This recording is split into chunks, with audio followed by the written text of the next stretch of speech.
We've only got 2 other trenches open. Matt's, where he's trying to figure out what this substantial wall was once part of.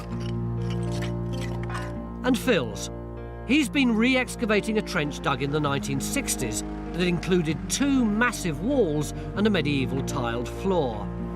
He's now desperate to extend his trench further to work out what's going on. But he'll have to wait for the all-clear from Geofizz. With an 11,000-volt cable running through this area, we can't be too careful. Inside the Abbey, in the warming house, there's more evidence of a close link with our site.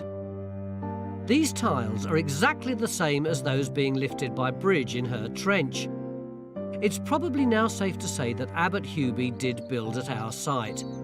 The challenge for us is trying to establish just what his contribution to Brimham was.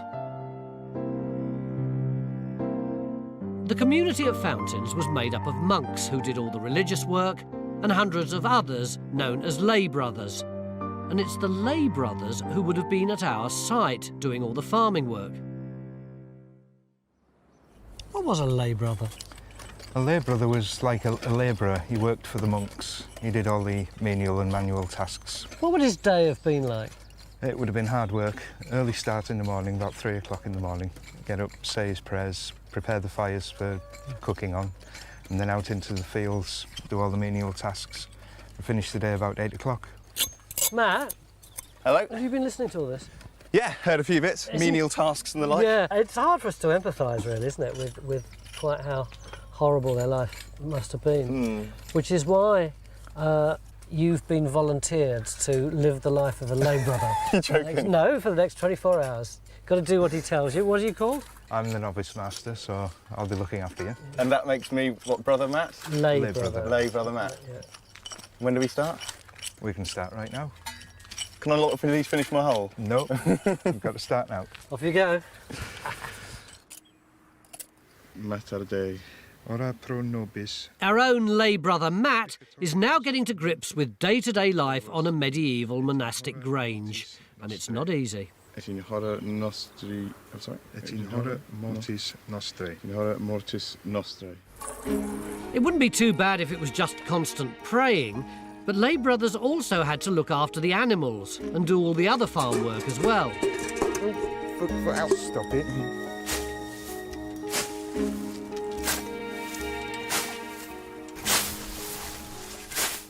Lay brothers lived a frugal life, and a hard one. There were over 400 of them at Fountains Abbey, and they had to carry everything by hand to and from the various granges. Our grange is 6 miles from the Abbey. The trench we opened to look for evidence of a mill is causing concern now. There's a bit of head-scratching going on. That's not really quite what I expected, Jonathan. You've got 2 big blocks of stone, but it's not very good quality stuff, is it? No, it doesn't compare to what we've had on the other side. I'm just wondering if that's a thickening of that wall. They've just built it up with rubble.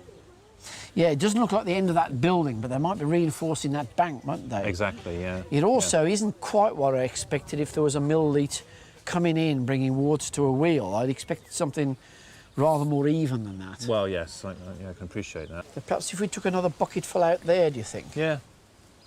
Nunc et in horror mortis nostrae. By this stage, Matt's really praying for a break. Amen. OK. You're getting better. Because it wasn't just the constant praying, the animals and the farm work. The lay brothers had to do all the repairs around the grange too. Die resurrexit a mortius, ascendit ad celios, sedet ad dextarum, di Patris omnipotentis. Amen.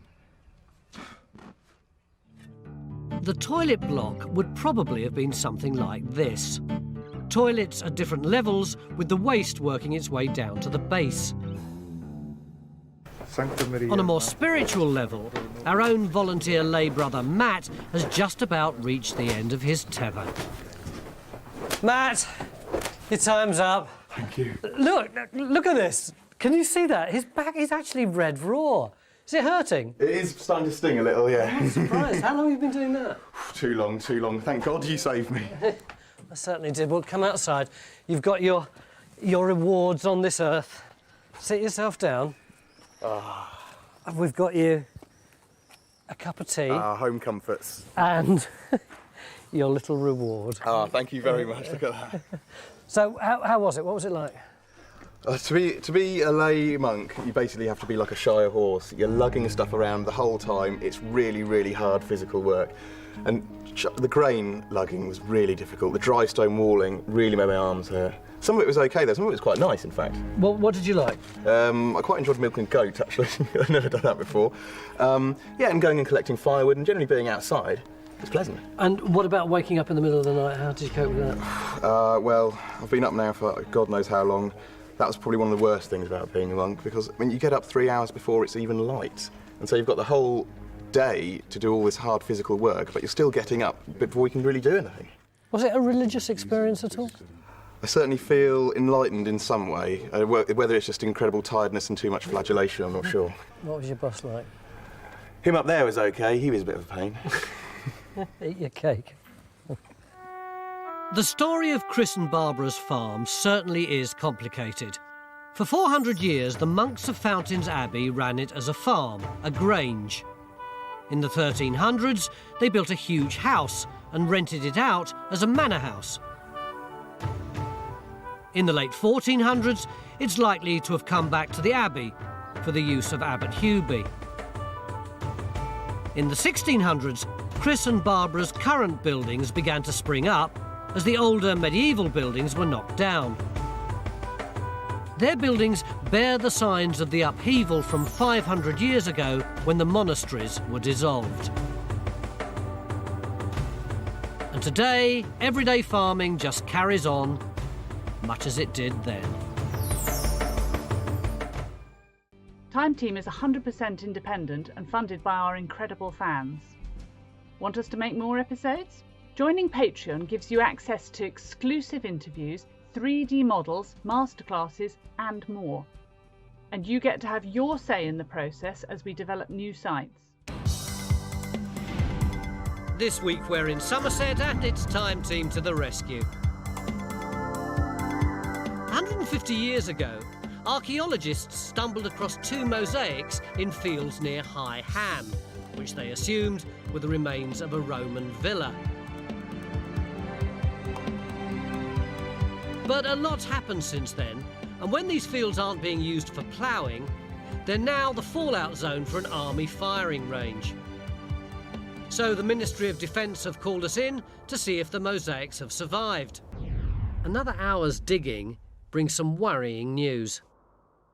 There's a bit missing, all this bit here. Yeah, we seem to have lost its end since, 150 years ago. It looks remarkably neat, doesn't it, that line? Just this cut here, It does look a bit suspicious. Almost as if a monkton actually took it up and took it home, put it on his mantelpiece. It's still a beautiful thing, though. Imagine all the hundreds of posh sandal feet that must have walked over that. Yeah, and not just the posh guys, because there's a whole army of slaves and servants that were needed to keep a house of this style and status running, bringing all those essential functions that we kind of take for granted today. Would the slaves have been English people, or would they have been shipped here from abroad? Oh, I think almost certainly locals, really, because, people were born into slavery. It's hereditary. It's not their choice. There's still always that, essentially, you are the slave and I am the master. And in the end, you had the choice of almost life and death over them, and that was quite a brutalising relationship, really.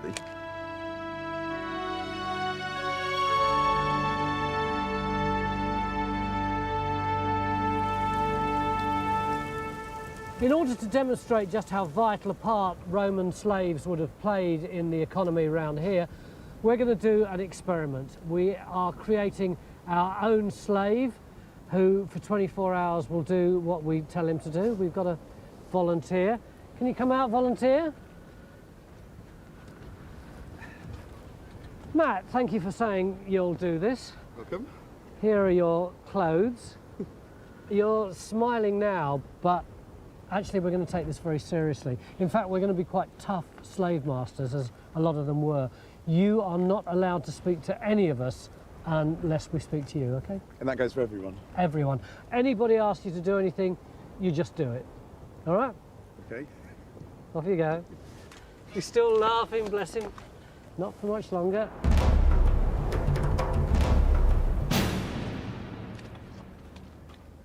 Very good indeed. Thank you. Quite sure about the boots and the socks, but well, that's it really. I've got a couple of questions actually before we start. What did I say? What did I say? You don't speak unless you're spoken to.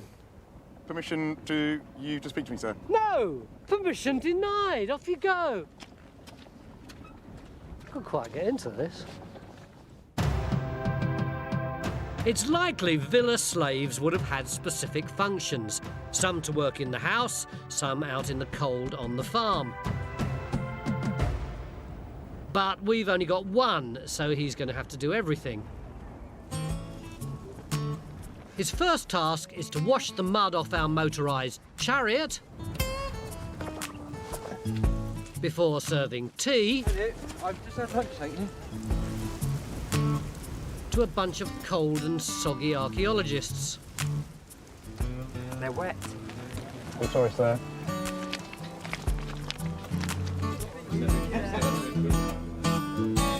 Oi, slave, stop eating the cake. I'm sure he's not meant to do that. All villas would have had a farm, and as punishment for cake stealing, Matt's going to be banished to work on ours. But as we haven't actually got a farm, we've lent him to the next door villa owners. Aren't we generous?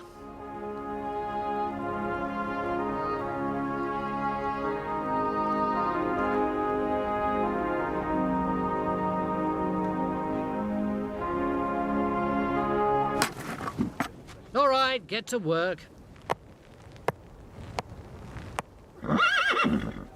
There's always someone better off than a slave, isn't there, Matt?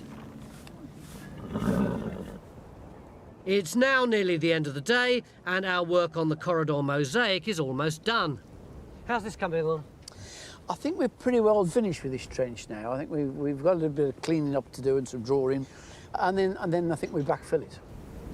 The diggers have fallen silent, and the only sign of movement is Matt, our slave, carrying a portable heater. He's been up early, boiling water and cleaning the muddy toilet floor. And if that wasn't bad enough, by mid-morning he's quite frankly being exploited by the more unscrupulous members of the team.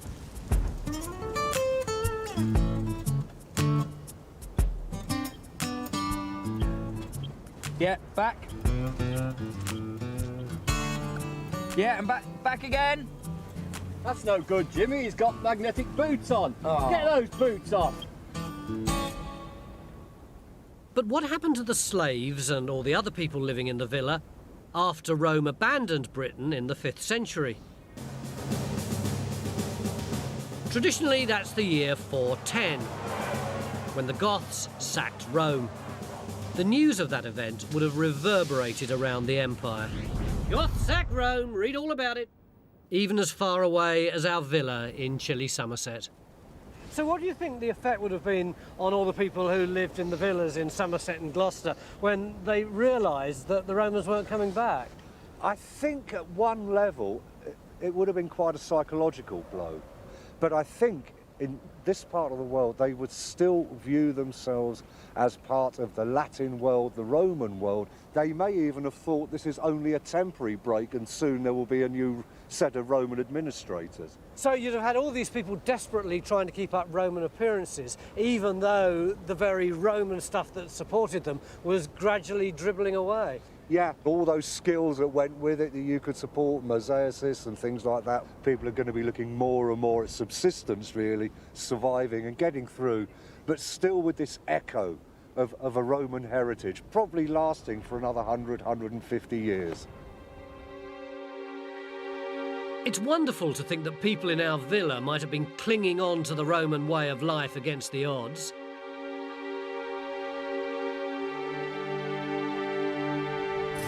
Just like Matt, our experimental slave, whose final official task is to prepare the dining room for lunch. Serviette, madam. Thank you. Sir. Whilst you're at it, can you comb my hair? It's been in a bit of a state. And the boots will want cleaning. See to it. Very good, sir. Oh. Go on, get on with it. I've got work to do. Bit more like it. Right, boy. I want you to sort this mop out, please. You start from the bottom up. I've got no air left. Phil's confirmed that we've got a 2nd century house which was remodelled and expanded into an L-shaped villa in the 4th century. All along, we've assumed that the northern building came first and that the early wall in Trench 1 belonged to it. But then Phil makes a surprising discovery in the western range. Cool, what you got there, Alan? What's face of a wall? That's good. Yeah. Those facing stones are flat again. And that's exactly the same building technique that we had up there in the first trench that we built. I'm convinced that if you've got these flat slabs, it's the early wall, and if it's pitched, it's the later one. The 2 2nd century walls appear to be part of the same building. And it makes us realise that we've been looking at the villa the wrong way round. We now know it began life as a simple stone building, not in the north, but in the west, sometime in the 2nd century. Then, as the owners' social fortunes improved, they added a second range, which was half-timbered, to the north in the 3rd or 4th centuries. And that was the one which included the mosaics. But the renovation seems to have been done on the cheap. The walls were of rough pitched stone. Even the mosaics were made from local material. And it's possible that the plain old wing became the servants' quarters. Talking of servants, it's time to give our slave his freedom. Matt, you've still got your slave's costume on. Yeah. The 24 hours is over. I'm free? Yeah. Oof, great. You're right. Oh, that's better. What was it like? Well, to be honest, the physical work wasn't too bad. It was no worse than the digging I do every time we do a time team. So what did get under your skin? I think what I noticed the most was a kind of loneliness. You couldn't have a chat at lunchtime. You couldn't even say hello to people when they walked past you. So I was silent all the time, and you kind of felt very isolated after a while. How did people treat you? I was obviously briefed on how to be a slave, but that meant everyone else had to act like slave owners towards me, and I think that's quite difficult. I found it really easy to shout at you. Yeah, I noticed. Time Team is 100% independent and funded by our incredible fans. Joining Patreon gives you access to exclusive interviews, 3D models, masterclasses, and more. Please join us on this exciting journey. We need more support to make more episodes. Somewhere under this grass is a Roman cemetery containing the remains of soldiers from all over the empire who were stationed here in South Shields. We know it's here because Victorian builders found loads of bodies. The fort was in use for 300 years, so the cemetery could be huge. And it's not just full of your average Roman squaddies. There were troops from Spain and Africa. There's even an intriguing reference to what could be a unit of Iraqis. There's just one tiny problem. The whole thing is under a housing estate. And we've got just 3 days to try and crack it.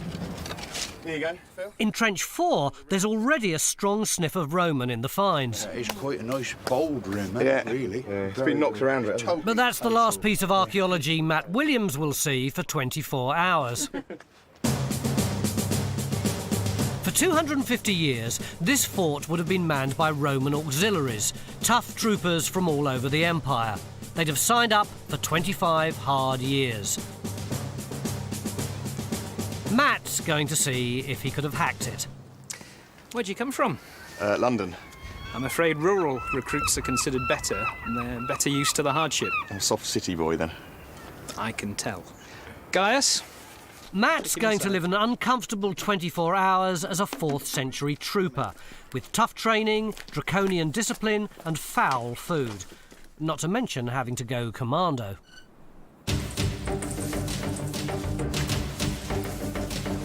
You'll get used to it. I hope so. Right, jump on down.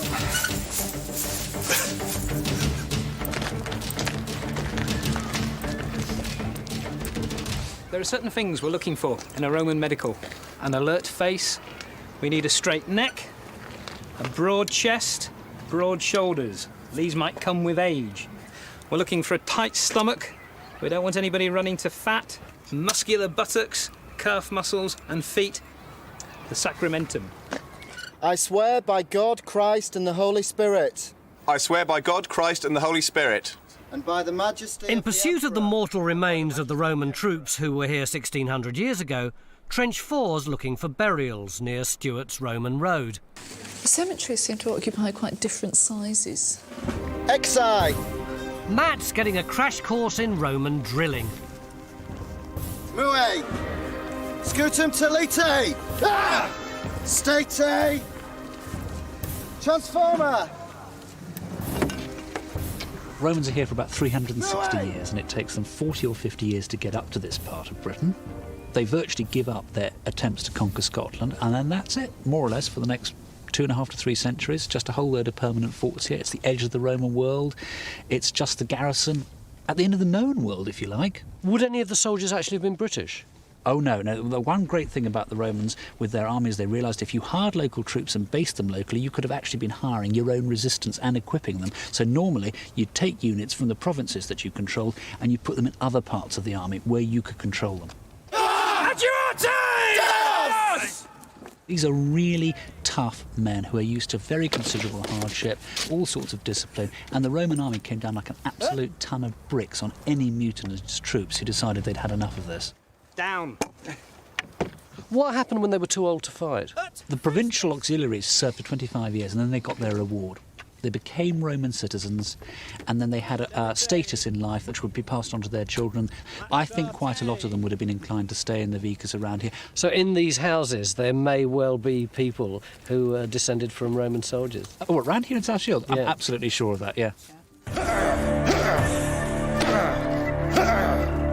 It's not clear whether the wounds were inflicted on Romans or by Romans. You can see what it's done. You can see that it's crushed the bone there, and then there's a fracture leading up here. So we are starting to get these radiating fractures coming out, but it still doesn't look like that, does it, Margaret? It doesn't, no. My money's on this, Tony. I think the only thing that's the right sort of size with enough velocity to cause this sort of damage is something like shot or a stone even that would have actually impacted like that. Slingshots were used by both local Britons and the Romans. That does look pretty plausible. It does, it's doesn't it? quite convincing, I think.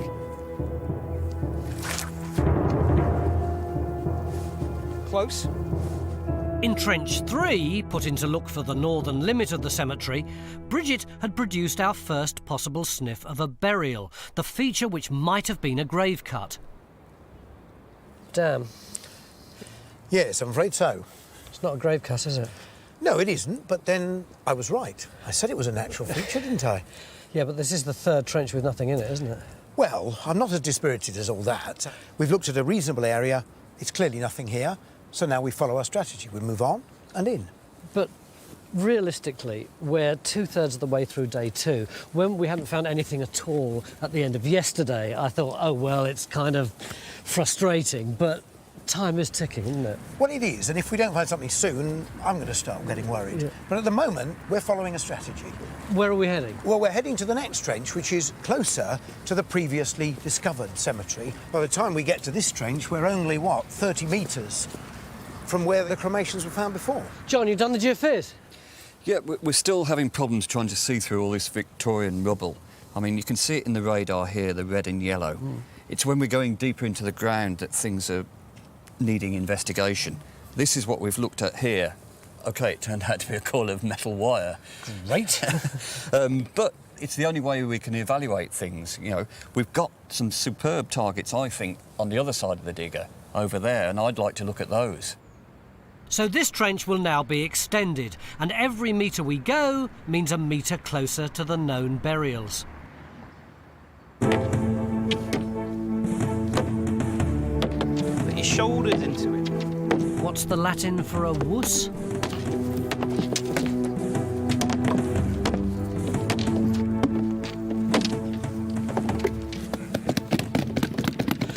That, I have have to say he was hitting you much harder than you were hitting him. Yeah, well, you know, he's got a bit of advantage on me, I think. I'm not quite used to this. Are you a little bit girly with your whacking, weren't you? Well, I'm not used to wielding such massive tools, to be honest.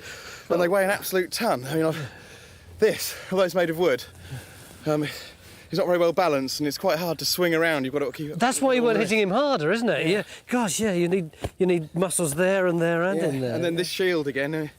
You've got to keep it upright the whole time, and also move it around quite quickly so to parry his blows. Yeah. Because you can't use that, obviously. And then, of course, there's the trusty chainmail, which weighs an absolute ton, so you're getting dragged down the whole time. And was he hurting you when he whacked you? Oh, no, not at all, really. Yeah, it's fine.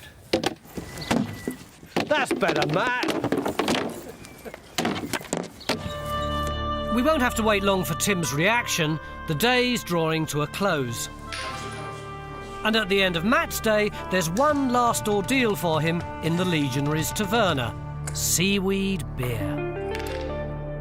Still, gambling, ale, debauchery. Little change there from a digger's normal life. No. I just tip them all into my face. Transformer! Matt, our trainee legionary, is looking sick as a Roman cur this morning. It can't just have been the seaweed beer.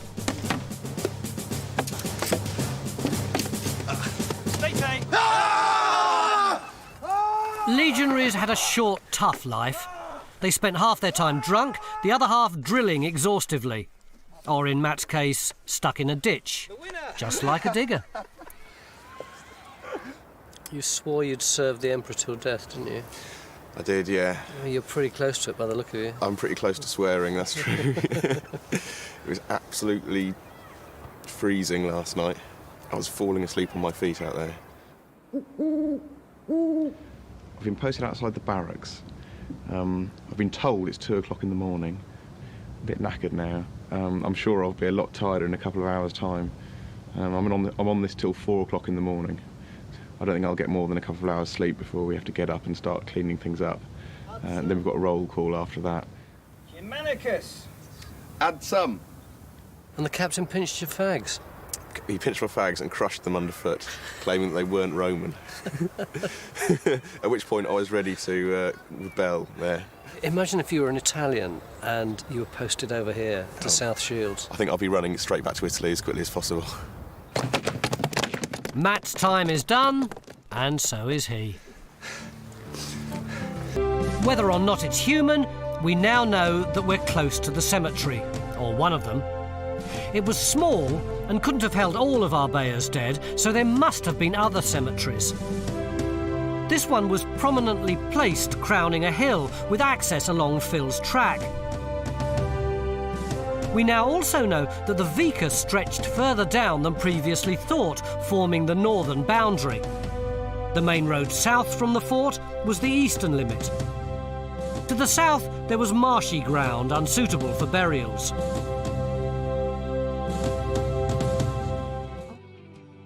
Hello, my name's John Gator. Time Team is fan-funded by Patreon. This vital support helps us to make new episodes. Joining Patreon gives you access to exclusive interviews, 3D models and masterclasses, plus lots more.